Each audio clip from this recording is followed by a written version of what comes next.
తెలంగాణలోని జడ్జర్ల గ్రామంలో తెరిచి ఉన్న బోరుబావిలో పడిన పాప కోసం ప్రయత్నాలు జరుగుతున్నాయి. 70 అడుగుల లోతులో పడిన పాపను రక్షించడానికి ఆ బోరుబావి పక్కన గొయ్యని తవ్వుతున్నారు. 30 గంటలుగా ప్రాణాలతో పోరాడుతున్నా సార్ ట్రై చేస్తున్నాం సార్. అమ్మా ఏమవుదమ్మా, కొంచెం ధైర్యంగా ఉండమ్మా, ఎలాగైనా కాపాడతాం సార్. కొంచెం చెప్పండి సార్. ఏడవకమ్మా, ఎలాగైనా బయటికి తీసుకొస్తారు.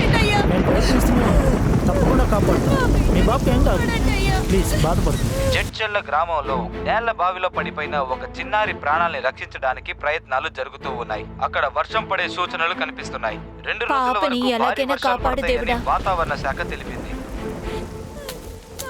ఎందుకు ఇప్పుడు పని ఆపేశారు? వాళ్ళే సార్ ఆపమన్నారు, వాళ్ళని వెళ్ళి అడగండి. వాళ్ళు చెప్పారా? Okay sir. ఎందుకు సార్ పని ఆపమని చెప్పారు? ఇది కలెక్టర్ గారు ఆర్డర్, వెంటనే అన్ని ఆపేయమని చెప్పండి. వెళ్ళు సార్. ఇంకో హాఫ్ అన్ అవర్ టైం ఇస్తే ఖచ్చితంగా పిల్లగాని ఇలా కాపాడేస్తారు. చూడండి, ఇక్కడ మేము ఏది నిర్ణయించట్లేదు. 15 నిమిషాలే, అన్ని క్లియర్ చేసేయండి. వెళ్ళండి ప్లీజ్. సరే సార్. Okay sir. సార్ పాపను ఎలాగైనా కాపాడొచ్చని అందరూ నమ్మకం మీద ఉన్నారు సార్. ఏదైనా చెయ్యండి సార్ ప్లీజ్. జాగ్రత్త, నీళ్లు పడకూడదు. వర్మ, ఆ, పనంతా ఆపేయమని చెప్పారా? ఏమంటున్నావురా? ఇంకా 6 అడుగులు మాత్రమే ఉంది.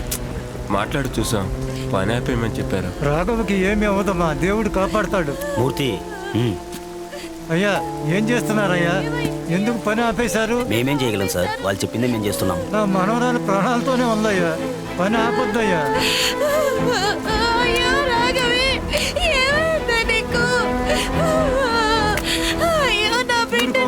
ధైర్యంగా ఉండు, నా మనవరాలకి ఏం కాదు, ఆ దేవుడు కాపాడతాడు. రెస్క్యూ టీం కేవలం 30 నిమిషాలు అడుగుతున్నారు. ఏం చేయగలం సార్? మట్టి గడ్డ విరిగి పడుతోందని సాయిల్ టెస్ట్ లో రిపోర్ట్ వచ్చింది. ఒక ప్రాణం కాపాడడం కోసం 8 ప్రాణాలని బలి తీసుకోకూడదని ఇలాంటి ఒక నిర్ణయం తీసుకున్నాం. ఒక ఛాన్స్ ఇచ్చి చూడండి మేడం. మినిస్టర్ సైడ్ నుంచి ప్రెషర్ సార్. Sorry madam. ఏమైంది సార్? చెప్పండి కలెక్టర్, అక్కడ పరిస్థితి సర్దుకుందా? ఇలా జరుగుతుందని అనుకోలేదు సార్. ఇంతసేపు ట్రై చేశాం సార్, మరో హాఫ్ అన్ అవర్ టైం ఇస్తే పాపని. అసలు మీరేం చెప్పదలుచుకున్నారు? సార్ రెస్క్యూ టీం ఆతృతగా ఉన్నారు, వారి ప్రయత్నం ఓడిపోకూడదని అనుకుంటున్నారు. రెస్క్యూ టీంలో ఉన్న వాళ్ళకి ఏమైనా జరిగితే మీరు బాధ్యత తీసుకుంటారా కలెక్టర్? Sorry sir. ఆకుండా వర్షం కురుస్తున్నందువల్ల బిడ్డని కాపాడడంలో ఆటంకం ఎదురవుతోంది. రెస్క్యూ పనులు ప్రస్తుతానికి ఆపేశారు. ఎక్కువ వర్షం పడడం వల్ల, అలాగే 38 గంటలు గడిచిన తర్వాత ఆ చిన్నారి శరీరంలో ఎలాంటి కదలికలు లేకపోవడం వల్ల చికిత్స చేసే వాళ్ళు ఇది చాలా కష్టమైన పని, ఆ చిన్నారిని కాపాడడం కష్టమని వాళ్ళు నిర్ణయించుకున్నారు. కానీ ఆ ప్రజల్ని కాపాడతారని ప్రజలు నమ్మకంతో ఎదురు చూశారు. కానీ ఇప్పుడు వచ్చిన సంఘటన అందరినీ బాధలోకి తోసింది. నమస్కారం, పోలీస్ కంట్రోల్ రూమ్, మీకు ఏ సహాయం కావాలి? ఒక ముఖ్యమైన విషయం చెప్పాలి. ఆ జడ్చర్ల బోరుబావిలో పడిన చిన్నారి ఇంకా ప్రాణాలతోనే ఉంది. ఇంకో అరగంటలో పాపను ప్రాణాలతో బయటకు తీయొచ్చు. దయచేసి మీ ప్రయత్నాన్ని ఆపొద్దు. రెస్క్యూ ఆపరేషన్స్ ని ఇప్పుడు ఆపేసిన సమయంలో మరో 30 నిమిషాలు కష్టపడితే పాపని ప్రాణాలతో రక్షించగలమని దీర్ఘదర్శి విజ్ఞప్తి ఒక చిన్న ధైర్యాన్ని కలిగించింది. దీర్ఘదర్శి చేసిన విజ్ఞప్తి అంగీకరించబడుతుందా లేదా నిరాకరించబడుతుందా వేచి చూడాలి.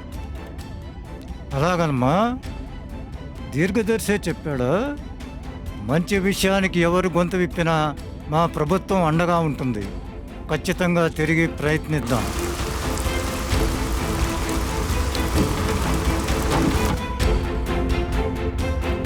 తెలంగాణలోని జడ్చర్ల గ్రామంలో నేలబావిలో పడిన చిన్నారి రాఘవి ప్రాణాలతో రక్షించబడింది. చిన్నారి ప్రాణాలతో ఉందని దీర్ఘదర్శి చెప్పాడు. ముఖ్యమంత్రి గారి ఆర్డర్స్ ప్రకారం రక్షణ సిబ్బంది తమ ప్రాణాల్ని పణంగా పెట్టి ఆ బిడ్డని కాపాడారు. వాళ్ళకి ఏం చేసినా తక్కువే. అలాగే ముఖ్యమంత్రి వరకు ఈ విషయాన్ని తీసుకెళ్లిన దీర్ఘదర్శికి నేను కృతజ్ఞతలు చెప్పుకుంటున్నా. అందరి అవసరాలను తీర్చేది మన ప్రభుత్వం. మళ్ళీ నిరూపించుకుంది ఈ ప్రభుత్వం ఎప్పుడు ప్రజలదేనని. Thank you. నేను మొక్కిన దేవుడు నాకు అమ్మా అన్యాయం రాఘవి, చేయలేదు. దేవుడు అమ్మా రక్షించాడమ్మా. రాఘవి, నా అమ్మా బంగారం. తల్లి, ధన్యవాదాలయ్యా. మంచిదమ్మా, చాలా సంతోషం. నమస్కారం. నా కూతురు ప్రాణాలు కాపాడిన అందరికీ ధన్యవాదాలు. ధన్యవాదాలు బాబు. ముఖ్యమంత్రి గారు ఫోన్ చేయడం వల్ల, ఆయన చేసిన ఉపకారం వల్ల నా బిడ్డ నాకు ప్రాణాలతో దక్కింది. అందుకోసం ఆయనకి ధన్యవాదాలు తెలుపుతున్నాను. దీర్ఘదర్శి అనేది ఎవరో తెలీదు, ఆయన పేరు కూడా తెలీదు, కానీ ఆయన మా కులదైవం. గంటలు ప్రాణాలతో పోరాడిన చిన్నారి, ప్రాణాలతో బయటపడిన రాఘవి అందరినీ సంతోషానికి గురి చేసింది.